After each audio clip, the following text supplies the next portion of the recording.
ఉన్న బంగారాన్ని విడిపించి ఆ రోజు ఆన్లైన్ రేటుకే మేము కొంటాం. Sharma gold company. నమస్కారం, నేను మీ జాహ్నవి. మనతో ఉన్నారు ప్రముఖ జ్యోతిష్య వాస్తు పండితులు, జ్యోతిష్య వాస్తు శిక్షణ నిపుణులు, లలిత ఉపాసకులు, ప్రముఖ ఆధ్యాత్మికవేత్త బ్రహ్మశ్రీ నానాజీ పట్నాయక్ గురూజీ. సూక్ష్మంలో మోక్షం ఈ ప్రత్యేక కార్యక్రమం ద్వారా మనకున్నటువంటి ప్రతి సందేహాన్ని చక్కగా నివృత్తి చేస్తూ ఉంటారు కదా గురువు గారు. మరి గ్రహణం రాబోతోంది కదా, ఈ గ్రహణానికి సంబంధించి గురువుగారి మాటల్లో డీటెయిల్ ఇన్ఫర్మేషన్ తెలుసుకుందాం. నమస్కారం గురువుగారు. శ్రీమాత్రే నమః. అయితే గురువుగారు, ఈసారి సూర్యగ్రహణం ఉంది అంటున్నారు. అది రాహుగ్రస్త సూర్యగ్రహణం అంటున్నారు. నిజంగా మన భారతదేశం మీద అది ఉందంటారు? ఒకవేళ ఉంటే దీని ఇంపాక్ట్ ద్వాదశ రాసుల మీద ఏ విధంగా ఉండబోతుందంటారు? ఒక విషయం ఎప్పుడు కూడా మనకి పురాణాల్లో కానీ మహర్షులు కానీ చెప్పినటువంటిది ఏమిటి అంటే, గ్రహణం అనేటువంటిది ఒక అద్భుతం. ఆ అద్భుతమైనటువంటి సమయాన్ని మీరు దేవతా ఆరాధన ద్వారా మీరు వినియోగించుకొని మీ యొక్క పాపకర్మను ఎలా దగ్ధం చేసుకుంటారు, ఇది మెయిన్ గుర్తుపెట్టుకోండి. ఇప్పుడు ఒక గ్రహణం అంటే ఇది భాగం ఫస్ట్ మీకు గుర్తు రావాల్సింది ఏంటంటే, ఒక గొప్ప అవకాశం వస్తుంది, ఒక గొప్ప సమయం వస్తుంది. గొప్ప సమయం అనేటువంటి దాన్ని ఎలా వినియోగించుకోవాలి. మీ ఇష్టదేవత ఎవరు, మీకు ఎవరైనా గురువుల ద్వారా మంత్రం తీసుకున్నారా, బీజాక్షర మంత్రం ఉందా, లేకపోతే గాయత్రి చేసుకుంటారా, లేకపోతే ఇష్టదేవత స్తోత్రం పఠిస్తారా, లలిత పఠిస్తారా, విష్ణు సహస్రనామాలు చేసుకుంటారా, శివ పంచాక్షరి ఓం నమ శివాయ అనేది చేసుకుంటారా, ఓం నమో నారాయణ చేసుకుంటారా, లేకపోతే మీకు ఏదైతే అవసరమో, వివాహం అవ్వట్లేదు, మనం చాలా చెప్పాము లలిత సహస్రనామంలో, ఓం కామేశబద్ధ మాంగళ్య సూత్ర శోభిత కందర అని, లేకపోతే ఉద్యోగం రావట్లేదు, మాణిక్య మకుటాకార జానుద్వయ విరాజిత, ఇలాగ ఏమి చేసుకుంటారు అనేది ఫస్ట్ డిసైడ్ అవ్వాలి. అంతేగాని గ్రహణం అనగానే ఏదో భయపడిపోయి అమ్మో గ్రహణం అట కాదు, ఇది బాగా అర్థం చేసుకోండి. ఒకటి, మరి ఈ రాసుల వారికి కొంత జాగ్రత్తగా ఉండాలి, ఈ రాసుల వారికి మంచి అని కూడా చెప్తుంటారు కదా అంటే, దాని తోవ దాందే, దీని తోవ దీందే గుర్తుపెట్టుకోండి. అంతే. ఎలా అంటే చెప్తాను చూడండి. ఇప్పుడు ఎక్సర్సైజ్ చేస్తారమ్మా, ఎక్సర్సైజ్ చేసినప్పుడు ఎనర్జీ బాడీ ఫిట్ అవుతుంది. ఓవర్గా చేస్తే ఎక్సర్సైజ్ ఇబ్బంది అవుతుంది, చాలా ఇబ్బంది అవుతుంది కదా. అంటే ఏదైనా సరే ఒక లిమిట్, మీరు దీన్ని ఎలా వినియోగించుకోవాలి అంతవరకు ఏ జాగ్రత్త తీసుకోవాలి, అది మాత్రం పనికిరాదు. అంటే ఏ జాగ్రత్త తీసుకోవాలో తెలిస్తే దానికి దానం ఇచ్చేసుకుంటే అయిపోతుంది కదా. అమ్మో దీనివల్ల ఏదో అయిపోతుందంట, నాకేదో అయిపోతుంది, నా లైఫ్లో ఏదో జరిగిపోతుంది, ఈ గ్రహణం వచ్చేసింది, ఇవి కాదు మనం చేయాల్సినవి. అయితే ద్వాదశ రాసుల వారికి చూసుకుంటే కనుక ఇది మొట్టమొదటిగా గుర్తుపెట్టుకోండి, మనకి గ్రహణం లేదు. అమెరికన్ కంట్రీస్కి ఉంది, మనకు లేదు. ఎందుకంటే రాత్రి 9 గంటల ప్రాంతంలో వచ్చే గ్రహణం మనకెందుకు ఉంటుంది, సూర్యుడు కనబడ్డు కదా. మనకు మొన్న చంద్రగ్రహణం కూడా పగలపూట వచ్చింది, పగలపూట మనకు చంద్రుడు కనబడ్డు, బయట దేశాల్లో ఉంది. ఇది కూడా బయట అమెరికన్ కంట్రీస్లోనే ఉంది, ఇక్కడ లేదు. మరి అక్కడున్న వాళ్ళు పాటించాలంటే అక్కడ ఉండేటువంటి గర్భం దాంచిన స్త్రీ ఖచ్చితంగా జాగ్రత్త పడాలి. ఓకే, అయితే దీనికి దానం ఇవ్వాలి. రేవతి నక్షత్రం మీన రాశిలో ఈ గ్రహణం పడుతుంది అంటే బుధ నక్షత్రాల వాళ్ళు ముఖ్యంగా కొంత జాగ్రత్తగా ఉండాలి. రేవతి, ఆశ్లేష, జ్యేష్ఠ నక్షత్రం. ఒక్కొక్క రాశి వారికి ఎటువంటి జాగ్రత్తలు తీసుకోవాలి. మేషం వారికి తీసుకుంటే 12వ స్థానంలో గ్రహణం కాబట్టి ఇన్వెస్ట్మెంట్స్ చేసే విషయంలో 40 రోజుల పాటు కొంత జాగ్రత్త తీసుకోమని చెప్తుంది శాస్త్రం. వృషభం వారికి లాభంలో గ్రహణం కాబట్టి మంచిదే. ఓకే, మిథునం వారికి దశమంలో గ్రహణం, ఇది కూడా మంచిదే. అంటే ఏమిటి, లాభంలో గ్రహణం ఉన్నందుకు రకరకాల లాభాలు వీళ్ళు పొందుతారు.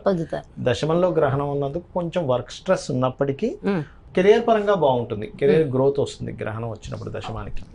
అదేవిధంగా భాగ్యం అంటే ఏంటి, మిథునం వారికి కనుక తీసుకున్నట్లయితే ఇప్పుడు మనం ఉద్యోగ సంబంధించి చెప్పాము బాగుంటుందని. కర్కాటకం వారికి కనుక తీసుకున్నట్లయితే ఈ గ్రహణ సమయంలో ముఖ్యంగా లాంగ్ జర్నీ చేసేటప్పుడు తండ్రి గారి ఆరోగ్య విషయంలో కొంత జాగ్రత్తగా ఉండాలి, హైయర్ ఎడ్యుకేషన్ విషయంలో. మరి సింహం వారికి అష్టమంలో కొంతవరకు గ్రహణం మంచిదే, కానీ కొంచెం వాహనం మీద వెళ్ళేటప్పుడు కొంత జాగ్రత్త తీసుకుంటే సరిపోతుంది.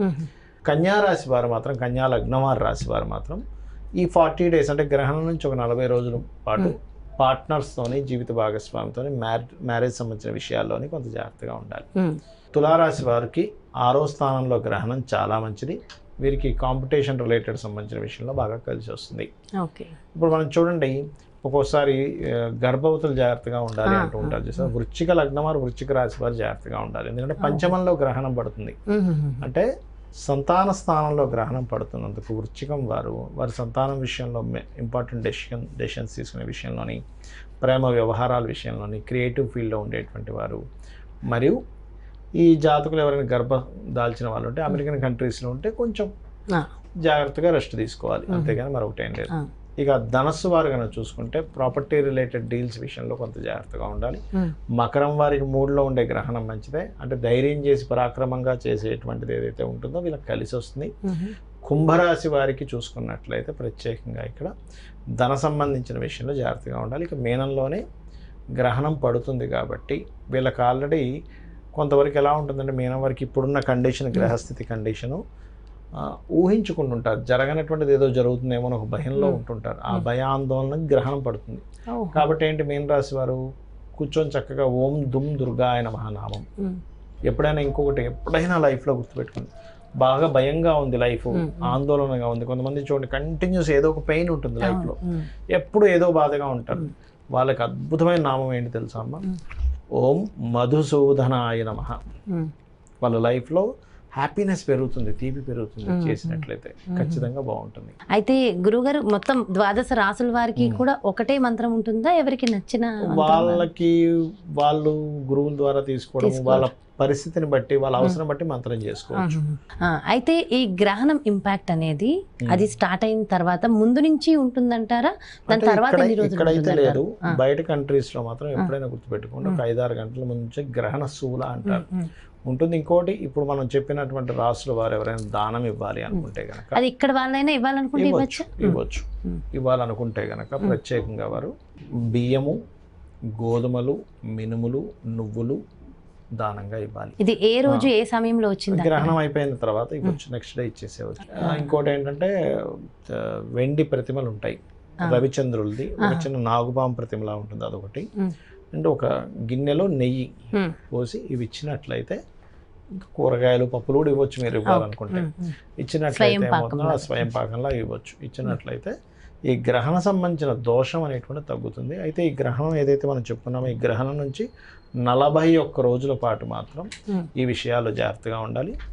ఈ రవి సూర్యుడు వీటి కారకుడు కాబట్టి మనం ఆల్రెడీ లాస్ట్ ఇయర్ మనకి డిసెంబర్లోనే ప్రిడిక్ట్ చేసాం, ఫిబ్రవరి నుంచి మే వరకు ఆందోళనకరమైన విషయాలు, తుఫాన్లు, భూకంపాలు, గొడవలు, గందరగోళం, రాజకీయాలు గందరగోళం ఉంటుందని చెప్పాం. అలాగే నడుస్తుంది. అదే విధంగా ఈ గ్రహణము కొంచెం ఏదైనా ఒక రాజకీయ నాయకుడికి, ఒక పెద్దవాళ్ళకి ఇబ్బందిని కూడా ఇస్తుంది. చాలా పెద్ద మార్పుని తేబోతుంది. అది మన ఇండియా కావచ్చు, బయట యుఎస్ కంట్రీస్ లో కూడా ఎక్కడైనా కావచ్చు. ఓకే, అంటే అంతా కొంచెం జాగ్రత్త, మోటివేషన్ గా ఉన్న లాస్ట్ మళ్ళీ కొంచెం ఇబ్బంది.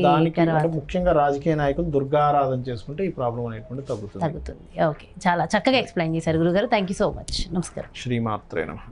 సో చూసారు కదండి, ఇది రాహుగ్రస్త సూర్యగ్రహణం. దాని ప్రభావం మన భారతీయుల మీద ఎలా ఉండబోతోంది, ఇతర కంట్రీల మీద ఎలా ఉండబోతుంది, ఏ రాసుల వారు ఎలాంటి జాగ్రత్తలు తీసుకోవాలి, గురుగారు ఎక్స్ప్లెయిన్ చేశారు కదా.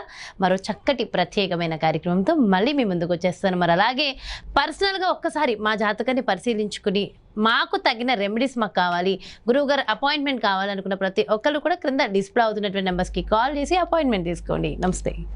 సుమన్ టీవీలో మీ పర్సనల్ అండ్ బిజినెస్ ప్రమోషన్స్ కోసం కింది నెంబర్కి కాంటాక్ట్ చేయండి.